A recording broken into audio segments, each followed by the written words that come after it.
तो पहला over voltage होता है लाइटनिंग ओवर वोल्टेज।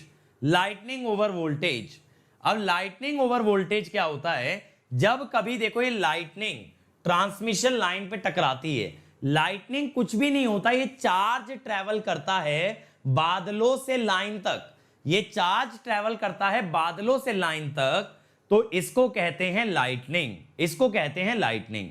तो ये जो चार्ज लाइन के ऊपर डिपॉजिट हो जाएगा, मान लो ये लाइन के ऊपर ऐसा करके आपका नेगेटिव चार्ज आ गया, खूब सारा नेगेटिव चार्ज आ गया, तो मेरे भाई लाइन के अंदर एक हाई वोल्टेज बन जाएगी, कैसे, V equal to Q by C. तो लाइटनिंग क्या करती है, लाइन के ऊपर चार्ज डिपॉजिट कर देती है और उस चार्ज के कारण जो वोल्टेज बनती है that is called as the lightning over voltage. ठीक है, तो ये बात क्लियर हुई। मैंने बोला lightning causes charge to be induced on the line which causes high voltage on the line, high voltage on the line. अब दिमाग में ये भी क्वेश्चन आना चाहिए मेरे भाई, लाइटनिंग बनती क्यों है, कोई मुझे बताएगा लाइटनिंग बनती क्यों है। चैट के अंदर मुझे एक बार बताओ आपको क्या लगता है लाइटनिंग बनती क्यों है, और जो बच्चे इस वीडियो को रिकॉर्डेड देखें वो कमेंट में जरूर लिख के जाएं आपको क्या लगता है लाइटनिंग क्यों बनती है। Why does lightning occur? ये बिजली क्यों कड़कती है। तो देखो मैं आपको इसमें बताता हूं क्या होता है, ध्यान से सुनना, एक ही बार बताऊंगा। जो बारिश की बूंदें होती हैं, जो बादल के अंदर मॉइस्चर होता है, वो छोटी छोटी आइस के पार्टिकल में कन्वर्ट हो जाता है, वो छोटे छोटे आइस पार्टिकल्स में कन्वर्ट हो जाता है। अब जब ये आइस पार्टिकल आपस में रब होते हैं ऐसे, तो इन पे क्या आ जाता है, चार्ज, इस पे क्या आ जाता है, चार्ज। तो क्लाउड जो होता है वो चार्ज होता है due to this ice droplet, छोटे छोटे आइस की वजह से ये चार्ज आपका क्या होता है, ये क्लाउड चार्ज होता है।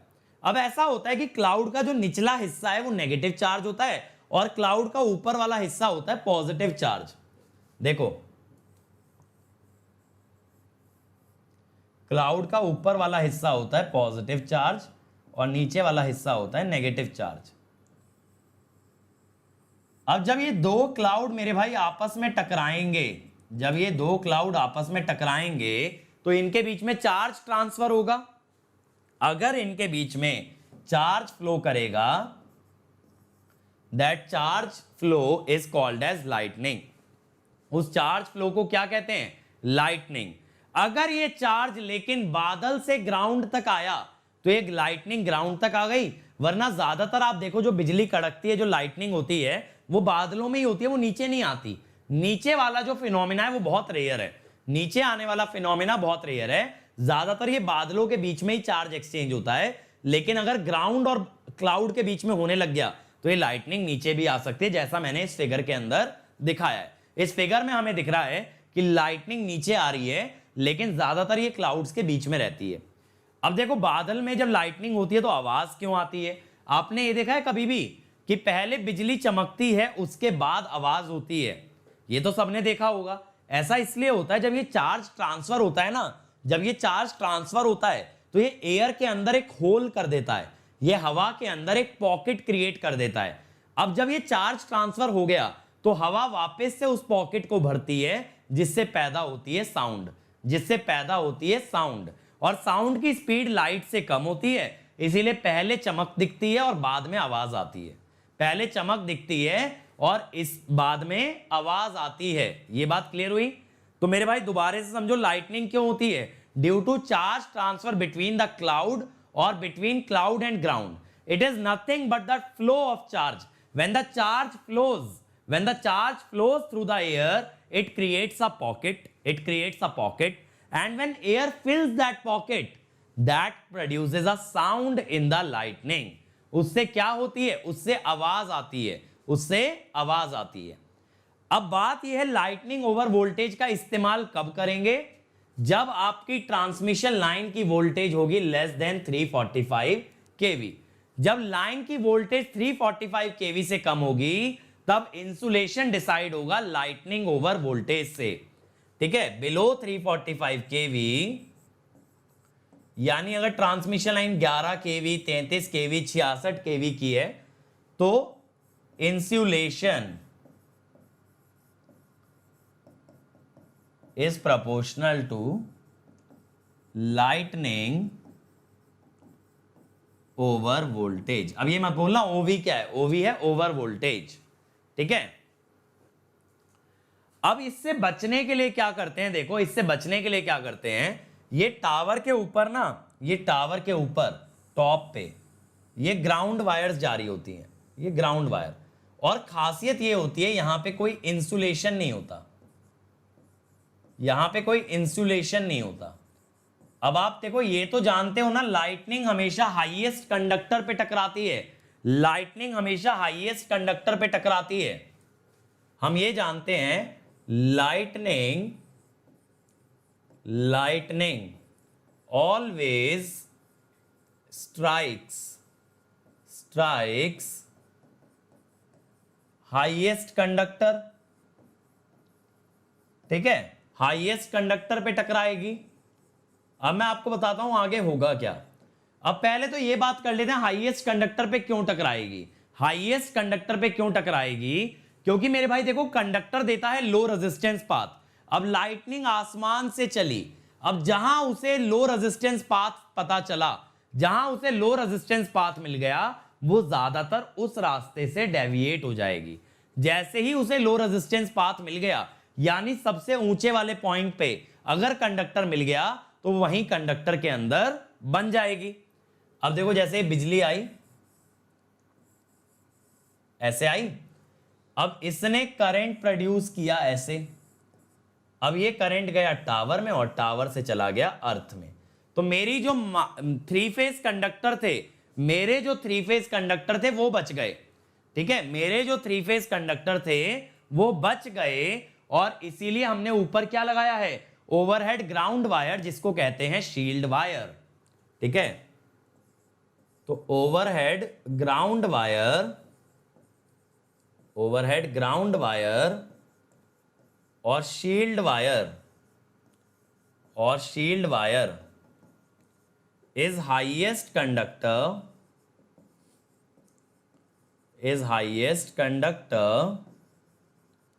that provides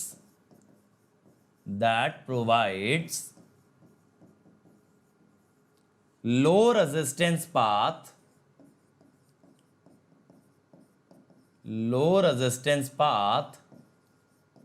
to ground। समझ गए, इसको शील्ड वायर के नाम से भी जाना जाता है, या फिर इसको ओवरहेड ग्राउंड वायर भी आप कह सकते हो।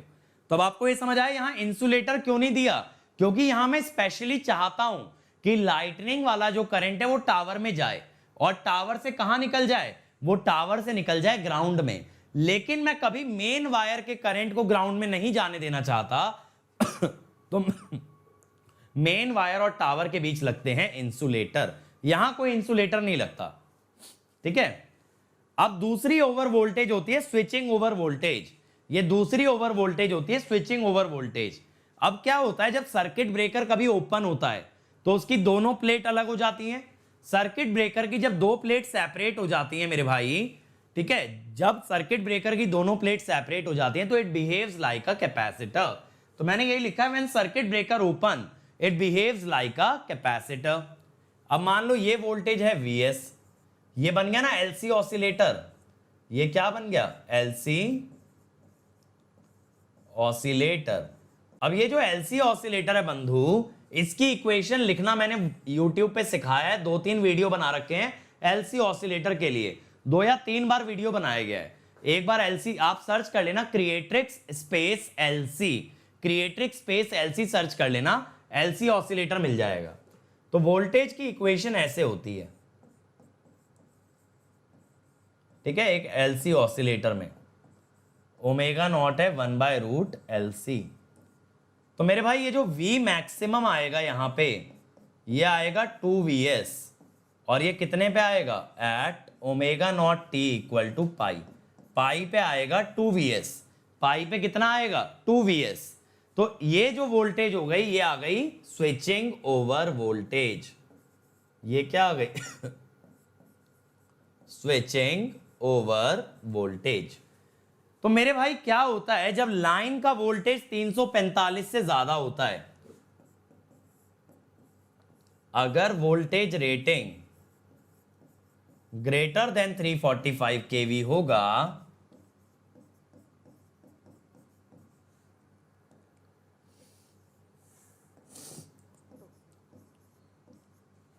तो insulation is proportional to switching over voltage, is proportional to switching over voltage. ठीक है, तो ये स्विचिंग ओवर वोल्टेज के प्रोपोर्शनल आता है। बिल्कुल रीस्ट्राइकिंग वोल्टेज होता है, बट वो सर्किट ब्रेकर में पढ़ाऊंगा कि रीस्ट्राइकिंग वोल्टेज क्या होता है, रीस्ट्राइकिंग वोल्टेज क्या होता है। मयंक पूछ रहे हैं भाई अगर वायर शील्ड वायर पतली होती है तो रेजिस्टेंस हाई हो गया, हाई रेजिस्टेंस से क्यों पास होगा? क्या मेरे भाई हवा से भी ज्यादा रेजिस्टेंस हो गया? क्या एक वायर का रेजिस्टेंस हवा से भी ज्यादा हो गया? अगर तुम्हारा आंसर हाँ है तो मेरे भाई तुम लेजेंड हो, और इस बारे में मैं आगे कुछ भी नहीं कह सकता।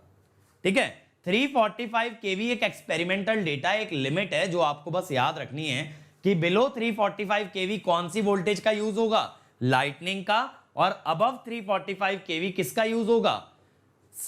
स्विचिंग ओवर वोल्टेज का। इस पे काफी बार ईएस के अंदर सवाल पूछ लिया जाता है कि insulation in a transmission line is decided on the basis of, तो ज्यादातर आंसर होता है स्विचिंग ओवर वोल्टेज। किन लाइंस के लिए? जहां 345 केवी से ज्यादा की रेटिंग आ जाए।